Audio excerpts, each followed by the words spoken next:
Have you ever set a goal and then crushed it for the first week or multiple weeks and then completely hit a wall? That, my friend, is what we call the dip. Seth Godin explains it perfectly in this book. It's that moment in any journey where the excitement fades, the progress slows, and the grind begins. Seth Godin says, the dip is the long slog between starting and mastery. It's like the universe testing you to see if you're serious about your goals. So, what do you do when you feel like quitting? We're going to dive into lessons of Seth Godin's game-changing book, The Dip, and I'll show you how these lessons apply directly to my own goals like starting calisthenics, eating healthier, and growing my YouTube channel. Now, stick around until the end because I'm going to share a personal trick or two that help me stay motivated no matter how hard it gets. Trust me, you don't want to miss it. Let me give you a personal example of the dip. When I first started calisthenics, I was hyped. I was watching all these people on TikTok and Instagram do insane moves like planches and press handstands. Your girl was ready until I tried my first pull-up. Spoiler alert, it wasn't pretty. And all of a sudden, calisthenics didn't feel like a lot of fun anymore. It just started feeling like work. But here's the thing. Seth Godin says that the dip isn't necessarily a bad thing. It's the point where most people give up, but the people that push through it, they're the ones that achieve extraordinary things. Things they have wanted for a very long time, like a straddle press handstand. I mean, how cool is that? The dip is where success begins. So why does pushing through the dip matter? It's not about just showing up for yourself, but it's about showing up for yourself consistently, even when it gets tough. Let me share another example. When I started eating healthier, I was making salads, green smoothies, meal prepping, you know the works. But after 2 weeks, cravings started to hit, and sugary midnight snacks started calling my name. Yep.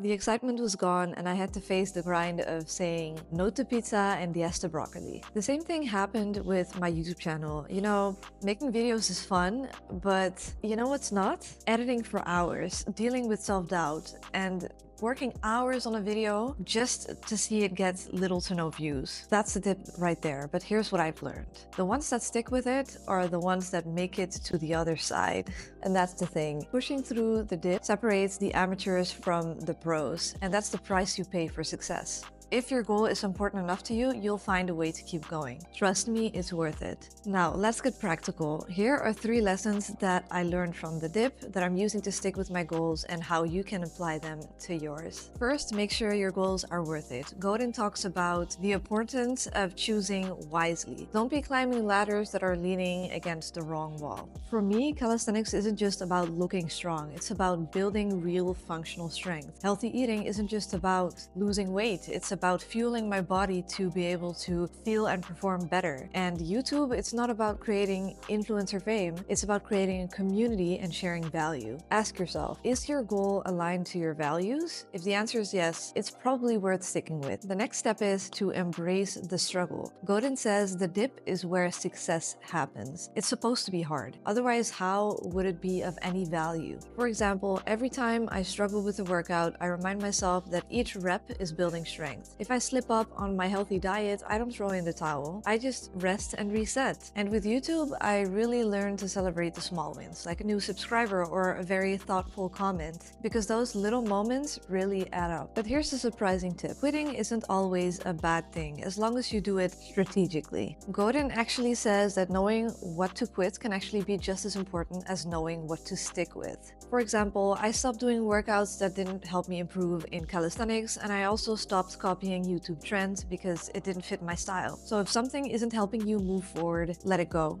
and focus on what truly matters. All right, now here's the part that you've been waiting for. The 2 tricks that help me keep going no matter how tough things get. Trick number 1 is the momentum jar. Here's how it works. Every single time I make progress, I write it down on a piece of paper and put it in a jar. Another pull-up, in the jar. Another YouTube video, in the jar. Another healthy meal, you get the idea.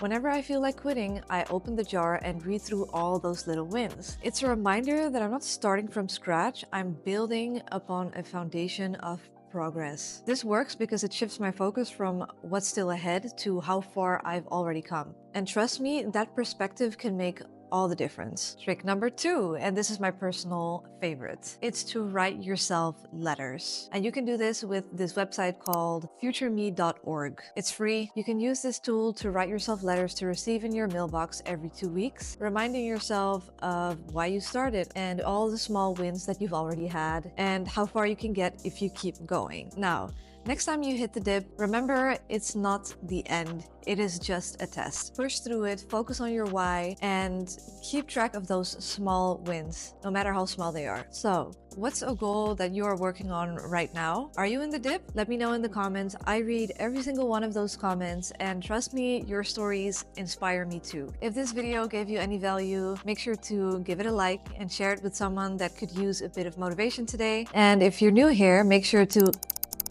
hit that subscribe button. I've got a lot more tips, stories, and updates coming your way. Thank you so much for watching, and I'll see you in the next one. Mwah! Bye!